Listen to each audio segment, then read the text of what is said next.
Hello friends, எல்லாருமே ஆரோக்கியமாகவும் சந்தோஷமாகவும் இருப்பீங்க அப்படின்னு சொல்லிட்டு நம்புகிறேன். இன்றைக்கி வீடியோவில் என்னோட ஃப்ரீ டைமில் என்னோட குழந்தைகளுக்காக நான் என்னவெல்லாம் செஞ்சேன் அப்படின்னு சொல்லிட்டு உங்களோட நான் ஷேர் பண்ணிக்க போகிறேன். இது எல்லாமே உங்களுக்கு கண்டிப்பாக யூஸ்ஃபுல்லாக இருக்கும். குட்டி குழந்தைங்க அடிக்கடி பசிக்குதுன்னு சொல்கிற குழந்தைங்களுக்கெல்லாம் இது கண்டிப்பாக பயனுள்ளதாக இருக்கும். ஸோ வீடியோவை ஃபுல்லாக பாருங்கள், ஸ்கிப் பண்ணாமல். நீங்கள் நம்ம சேனலில் ஃபஸ்ட் டைம் பார்க்குறீங்க அப்படின்னா சப்ஸ்கிரைப் பண்ணிவிட்டு பாருங்கள். அப்படியே பெல் ஐக்கானையும் கிளிக் பண்ணிக்கோங்க. அப்போ தான் நான் போடக்கூடிய வீடியோ உங்களுக்கு நோட்டிஃபிகேஷனாக வரும். இப்போது ஃபஸ்ட்டு என்ன பண்ணலாம் அப்படின்னு சொல்லிட்டு பார்க்கலாம். குழந்தைங்களுக்கெல்லாம் வந்து பார்த்திங்கன்னா நம்ம கடையில் நிறைய ஃப்ரூட் ஜாம்ஸ் எல்லாம் வாங்கிட்டு வந்து கொடுப்போம். அதில் என்னெல்லாம் கலந்தாங்க அப்படின்னு சொல்லிட்டு நமக்கு தெரியவே தெரியாது. அதுக்காக நான் வீட்டிலேயே வந்து ப்ரிப்பேர் பண்ணி வச்சுக்கிட்டேன். இந்த ஜாம் வந்து பார்த்திங்கன்னா நம்ம வீட்டில் தான் செஞ்சது அப்படின்னு சொல்லி கூட அந்த குழந்தைங்களுக்கு தெரியாது. அவ்வளோ டேஸ்ட்டாக வந்து இருக்கும். நம்ம வீட்லேயே ஹெல்த்தியான முறையில் இந்த மாதிரி செஞ்சு வச்சுக்கிட்டோம் அப்படின்னா நம்ம குழந்தைங்களுக்கு ஏதோ ஒரு விதத்தில் நல்லா தான் சமைச்சு கொடுத்தோம் அப்படின்னு சொல்லிட்டு ஒரு திருப்தி இருக்கும். எனக்கு அப்படிதாங்க. இது செய்கிறது ரொம்ப ரொம்ப ஈஸிங்க. 3 பீட்ரூட் வந்து எடுத்துக்கிட்டு அதனோட தோலெல்லாம் நல்லா சீவிக்கிட்டு சின்ன சின்னதாக கட் பண்ணி குக்கரில் போட்டு 1 டம்ளர் தண்ணி மட்டும் விட்டு ஒரு 3 விசில் மட்டும் விட்டு எடுத்துக்கிட்டேன். இதுலேயே உங்களுக்கு நல்லா வெந்துடும். இது நல்லா ஆற விட்டுட்டு ஒரு மிக்ஸி ஜாரில் போட்டுட்டு நல்லா அரைச்சி எடுத்துக்கோங்க. துளி கூட அந்த கட்டியெல்லாம் எதுவுமே இருக்கக்கூடாது. நல்லா அப்படியே ஜாம் கன்சிஸ்டன்சிக்கு அரைச்சி எடுத்துக்கணும். இப்போது கடாயில் இந்த அரைச்சி வச்சுருந்த இந்த பீட்ரூட்டை சேர்த்துக்கிட்டு நல்லா கிளறி விடுங்க. நான் வேக வைக்கும் போதே 1 டம்ளர் மட்டும் தண்ணி ஊற்றி வேக வச்சுருந்தேன். அதனால் அதே தண்ணி எடுத்து நான் அரைச்சி எடுத்துக்கும் போது எனக்கு இந்த அளவுக்கு கன்சிஸ்டன்சி கிடச்சிது. அதனால் நீங்கள் வேக வைக்கும் போதே அதிக தண்ணி ஊற்றிக்கிட்டீங்க அப்படின்னா உங்களுக்கு அந்த பீட்ரூட் அரைக்கும் போது நிறைய தண்ணி விட்ட மாதிரி ஆயிரும். அதனால் பார்த்து பக்குவமாக வேக வைக்கிறதுக்காக 1 டம்ளர் தண்ணி மட்டும் ஊற்றிக்கோங்க, சரியாயிரும். இப்போ பார்த்தீங்கன்னா கொஞ்சம் நேரத்துலேயே நல்லா ஓரளவுக்கு கட்டியாயிருச்சு. இந்த ஸ்டேஜில் நான் நாட்டு சக்கரை ஆட் பண்ணிக்கிறேன். நீங்கள் உங்கள் ஸ்வீட்டுக்கு தகுந்த மாதிரி ஆட் பண்ணிக்கோங்க. நாட்டு சக்கரை இல்லை வெல்லம் இந்த மாதிரி எது வேணாலும் ஆட் பண்ணிக்கலாம். ஒயிட் சுகர் வந்து ஆட் பண்ணவே வேண்டாம். குழந்தைங்களுக்கு ஹெல்த்தியாக கொடுக்கணும்னு நினச்சிங்களா இதெல்லாம் கண்டிப்பாக நீங்கள் அவாய்ட் பண்ணணும். இப்போ அதையும் சேர்த்துக்கிட்டு நல்லா கலந்து விட்டுக்கிட்டேன். இப்போ இது கூட 1 ஸ்பூன் நெய் வந்து சேர்த்துக்கிட்டேன். இன்னும் நல்லா மணமாக வந்து இருக்கும். இப்போ இதையும் நல்லா கலரி விட்டுட்டு எனக்கு ஒரு 15 நிமிஷத்துக்கிட்ட ஆச்சு அந்த ஜாம் கன்சிஸ்டன்சி வரத்துக்கு. அது வரைக்கும் நம்ம கலரி விட்டுட்டே இருக்கணும். உங்களுக்கு இந்த அரைச்சி பீட்ரூட் கொஞ்சம் தண்ணி மாதிரி இருக்குது அப்படின்னா உங்களுக்கு இன்னும் அந்த ஜாம் கன்சிஸ்டன்சி வரத்துக்கு கொஞ்சம் டைம் எடுக்கும். இப்போ பார்த்தீங்கன்னா நல்லா வெந்து வந்துருச்சு. ஒரு ஜாம் மாதிரி திரண்டு வந்திருக்கு. இந்த ஸ்டேஜில் கொஞ்சமாக லெமன் வந்து புழிஞ்சு விட்டுக்கிறேன். ஒரு 1/2 லெமன் புழிஞ்சு விட்டிங்கனாவே போதும், சரியாக இருக்கும். இதையும் நல்லா கிளறி விட்டுட்டு ஒரு 5 மினிட்ஸுக்கு அப்படியே விட்டுருங்க. அதுக்கப்புறமா நம்ம ஸ்டவ் ஆஃப் பண்ணிக்கலாம். இப்போ இந்த பிளேட்டில் கொட்டி காட்டுறேன் பாருங்கள். அப்படியே கடையில் வாங்குகிற ஜாம் மாதிரியே வந்து இருக்கும். அப்படியே நான் இப்படி சாய்க்கும் போது கொஞ்சம் கூட விழுகவே இல்லை. அப்படியே நம்ம கையால் இப்படி நகர்த்தும் போது இந்த மாதிரி வரணும். இதுதான் கரெக்டு. ரொம்ப கஷ்டம்லாம் ஒன்றும் கிடையாதுங்க. இது பிகினர்ஸ் கூட செஞ்சு முடிச்சிடலாம். இப்போ இதை நல்லா ஆறுனதும் ஏதாவது கண்ணாடி பாட்டிலில் போட்டு ஸ்டோர் பண்ணி வச்சுக்கோங்க. ஃப்ரிட்ஜில் வச்சிங்க அப்படின்னா 1 மாதம் வரைக்கும் நீங்கள் தாராளமாக யூஸ் பண்ணலாம். இது சும்மாவே குழந்தைங்களுக்கு ஒரு பிளேட்டில் போட்டு வச்சிங்கன்னா விரும்பி டிவி பார்க்கும் போதோ இல்லை ஏதாவது விளையாடும் போதோ சாப்பிடுவாங்க. இது நீங்கள் ப்ரெட்டில் வச்சு கொடுக்கலாம், இல்லை சப்பாத்திக்குள்ளே வச்சு கொடுக்கலாம், இல்லை தோசையில் கூட வச்சு கொடுக்கலாம். கண்டிப்பாக விரும்பி சாப்பிடுவாங்க. என்ன கேட்டால் ஸ்வீட் மட்டும் கொஞ்சம் கம்மியாகவே ஆட் பண்ணிக்கோங்க. அவ்வளோதாங்க, வீட்லேயே ஹெல்த்தியாக செஞ்ச ஜாம் வந்து ரெடி ஆயிருச்சு. கண்டிப்பாக ட்ரை பண்ணி பாருங்கள். இப்போ அடுத்து என்ன பண்ண போகிறோம் அப்படின்னா சத்து மாவு தான் ப்ரிப்பேர் பண்ண போகிறோம். இந்த 1.5 வயசுக்கு மேலே இருக்கிற குழந்தைங்கள்லாம் பார்த்தீங்கன்னா ஏதோ 1.5 வயசுக்குள்ளே டேஸ்ட் அவங்களுக்கு சரியாக தெரியாது. அதனால் எது கொடுத்தாலும் பரவாயில்ல நம்ம குழந்தை சாப்பிட்டுக்கிறா, என் குழந்தை அப்படி தான் பரவாயில்ல சாப்பிட்டுக்கிறா அப்படின்னு நினச்சிட்டு நானும் அப்படியே ஊட்டிகிட்டு இருப்பேன். அந்த 1.5 வயசுக்கு மேலே வந்து பார்த்திங்கன்னா டேஸ்ட் நல்லாவே வந்து தெரிய ஆரம்பிச்சிருச்சு. சரியாக எதுவுமே சாப்பிடாமல் போயிட்டா.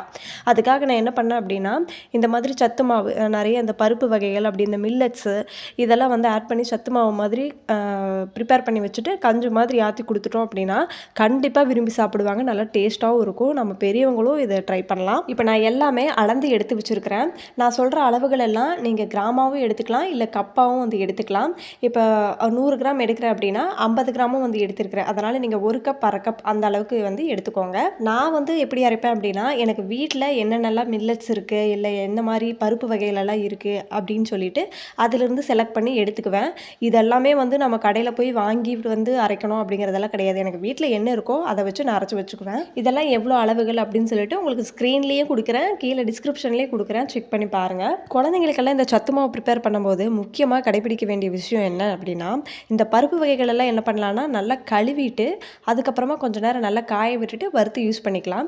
இந்த மில்லட்ஸ் எல்லாம் வந்து பார்த்திங்கன்னா நல்லா ஊற வைக்கணும். ஓவர் நைட் நல்லா ஊற வச்சுட்டு அந்த தண்ணியெல்லாம் நல்லா வடிகட்டிட்டு அப்புறம் நல்லா வெயிலில் காய வச்சு அதுக்கப்புறமா நீங்கள் வறுத்து எடுத்து வச்சுக்கணும். நான் வந்து ஒரு 7 பொருள் யூஸ் பண்ணியிருக்கிறேன். அதில் பச்சை பயிறு, கொள்ளு, அரிசி இது 3 மட்டும் நல்லா கழுவிட்டு நல்லா காய வச்சு வறுத்து எடுத்துக்கிட்டேன். அப்புறம் இந்த கம்பு, ராகி, திணை இந்த 3மே ஒரு 1/2 மணி நேரமாவது ஊற வைக்கணும். அப்படி இல்லைன்னா ஒரு நைட் ஃபுல்லாக ஊற வச்சுட்டு நல்லா கழுவி காய வச்சு வறுத்து வச்சுருக்கேன். சத்து மாவுக்கு மட்டும் இல்லைங்க, மில்லட்ஸில் நீங்கள் எது செஞ்சாலும் இதை நீங்கள் ஃபாலோ பண்ணுறது ரொம்பவே முக்கியம். இப்போ இது எல்லாமே நல்லா வறுத்து எடுத்து வச்சுருக்கிற கலர் சேஞ்ச் ஆகக்கூடாது. அதிலிருந்து நல்ல வாசனை வரும். அந்த ஸ்டேஜில் நம்ம ஸ்டவ் ஆஃப் பண்ணிக்கலாம். இப்போ எல்லாமே வறுத்து எடுத்து வச்சுட்டு இது கூட 2 ஏலக்காய், கொஞ்சமாக வந்து சுக்கு சேர்த்துருக்குறேன். குழந்தைக்கெல்லாம் நம்ம செய்யும்போது இந்த மாதிரி சுக்கு சேர்த்துக்கிட்டோம் அப்படின்னா இந்த கேஸ்ட்ரிக் ப்ராப்ளம் இதெல்லாம் எதுவும் வராது, நல்லா ஜீரணமாகும். நான் எங்கிட்ட இருக்கிற இந்த பொருள் மட்டும்தாங்க சேர்த்துருக்கிறேன். நீங்கள் இந்த மக்காச்சோளம் சேர்த்துக்கலாம், உளுந்து சேர்த்துக்கலாம், துவரம்பருப்பு இதெல்லாம் கூட சேர்த்துக்கலாம். நான் உளுந்தெல்லாம் கஞ்சி மாதிரி தனியாக காய்ச்சி கொடுத்துக்குவேன்.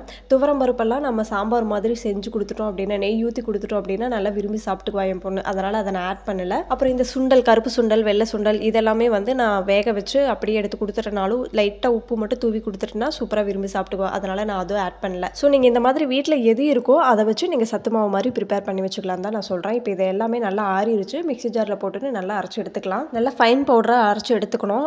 ஒரு சல்லடை வச்சு நல்லா சலிச்சு எடுத்துக்கோங்க. நீங்கள் கடையில் கொடுக்குறதுனாலும் அரைச்சிக்கோங்க, இன்னும் இதை விட சூப்பராக அரைச்சி கொடுத்துருவாங்க. நான் வீட்லேயே வந்து அரைச்சிக்கிட்டேங்க. இந்த மாதிரி சத்து மாவெல்லாம் நீங்கள் ப்ரிப்பேர் பண்ணுறீங்க அப்படின்னா கிலோ கணக்கில் அரைச்சி வைக்கக்கூடாது. ரொம்ப கம்மியான குவான்டிட்டியில் அரைச்சி வச்சுக்கிட்டீங்க அப்படின்னா உங்களுக்கு சீக்கிரமாக கெட்டு போகாமல் வந்து இருக்கும். இப்போ ஃபுல்லாக சலிச்சு முடிச்சுட்டேன். இதில் கொஞ்சம் கூட தண்ணி படக்கூடாது, நம்ம கையும் படக்கூடாது. ஏதாவது ஸ்பூன் வச்சு வேற ஒரு கண்டெய்னருக்கு நீங்கள் ஸ்டோர் பண்ணி வச்சுக்கோங்க. இது நீங்கள் வெளியில் வைக்கிற மாதிரி இருந்ததுன்னா எந்த ஒரு தண்ணியோ கைப்படாமல் இருந்ததுன்னா 2 மாதம் வரைக்கும் இருக்கும். நீங்கள் ஃப்ரிட்ஜில் வச்சிங்கன்னா உங்களுக்கு 6 மாதம்னால கெடாமல் இருக்கும். கண்டிப்பாக ட்ரை பண்ணி பாருங்கள். இப்போ அடுத்து என்ன அப்படின்னு பார்த்துருவாங்க. என்னோட குழந்தைக்கு வந்து பார்த்தீங்கன்னா நார்மலாக நம்ம கடையில் வாங்குகிற ஷாம்பு போட்டோம் அப்படின்னா ஒன்று கண்ணு வந்து எரிச்சல் பிடிச்சிக்குது, இல்லைன்னா ஹேர் வந்து ரொம்ப ட்ரை ஆயிடுது, ஹேர் ரொம்ப டேமேஜ் ஆன மாதிரி ஆகிடுது. 2 குழந்தைங்க இருக்கிறதுனால ஒரு குழந்தை ரிப்பன் கட்டிட்டு போகிறதுனாலையும் ஹேர் ரொம்ப டேமேஜ் ஆகுது. குட்டி குழந்தைக்கு வந்து கொஞ்சமாக தான் முடி இருக்குது. அவளுக்கும் நம்ம ஏன் தனியாக ஷாம்பு வாங்கணும் அப்படிங்கிறதுக்காக 2 பேருக்கும் சேர்ந்தே வந்து இந்த ஷாம்பு ப்ரிப்பேர் பண்ணி வச்சுக்கிட்டேன். குட்டி குழந்தைக்கும் மொட்டை அடிச்சுக்கிறதுனால கொஞ்சமாக தான் முடி இருக்குது. அதனால் நம்ம நார்மல் ஷாம்பு போட்டோம் அப்படின்னா தலை ரொம்ப சூடான மாதிரி ஆயிடுது. அதுக்காக இப்போ சம்மரும் வந்து வரதுனால இந்த மாதிரி குளிர்ச்சியாக ஷாம்பு பண்ணி வச்சுக்கிட்டோம் அப்படின்னா அவங்களுக்கும் வந்து கொஞ்சம் ஹெல்ப்ஃபுல்லாக இருக்கும். அப்படிங்கிறதுனால இதை வாங்கி வச்சு ப்ரிப்பேர் பண்ணி வச்சேன். இதுக்காக 3 பொருள் வந்து ஆட் பண்ணியிருந்தேன். ஒன்று வந்து ட்ரை நெல்லிக்காய் இருக்குது பார்த்தீங்களா, காய வச்சது இருக்கும், அது ஒரு பாக்கெட் வாங்கியிருந்தேன். எல்லாமே வந்து 100 கிராமில் தான் வாங்கியிருந்தேன்.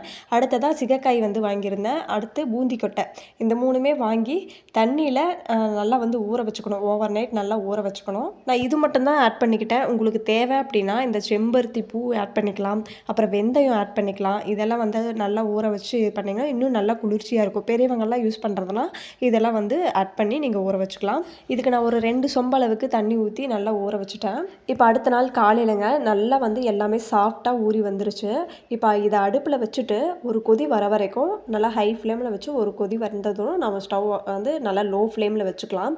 அதுக்கப்புறமா ஒரு 20 நிமிஷத்துக்கு நல்லா கொதிக்க வைக்கணும். அது எல்லாம் நல்லா வெந்து அந்த தண்ணியில் வந்து இறங்கணும். அது வரைக்கும் நல்லா கொதிக்க விட்டுக்கோங்க. இப்போ நல்லா கொதித்து ஸ்டவ் ஆஃப் பண்ணிவிட்டு நல்லா ஆறிடுச்சுங்க. இப்போ இந்த பூந்தி கொட்டை இருக்குது பார்த்தீங்களா, அதுக்குள்ளே இந்த மாதிரி சின்ன சின்னதாக விதை வந்து இருக்கும். அதை நம்ம வந்து ரிமூவ் பண்ணிக்கலாம். இந்த மாதிரி நல்லா வேக விட்டு அதுக்கப்புறமா எடுக்கும்போது தான் நமக்கு ஈஸியாக வரும். அதனால் இந்த ஸ்டேஜில் நான் அதில் இருக்கிற அந்த விதையெல்லாம் வந்து எடுத்துக்கிறேன்.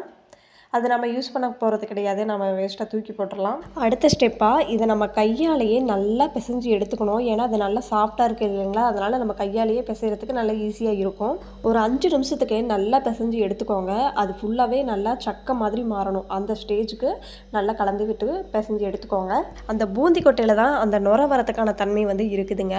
இது நம்ம பிசையும் போதே எவ்வளோ நுரை வந்திருக்குன்னு சொல்லி பாருங்கள். இப்போ அதில் இருக்கிற இந்த சக்கையெல்லாம் நம்ம கையாலேயே நல்லா பிசைஞ்சு எடுத்து வேற ஒரு பாத்திரத்துக்கு மாற்றிக்கலாம்.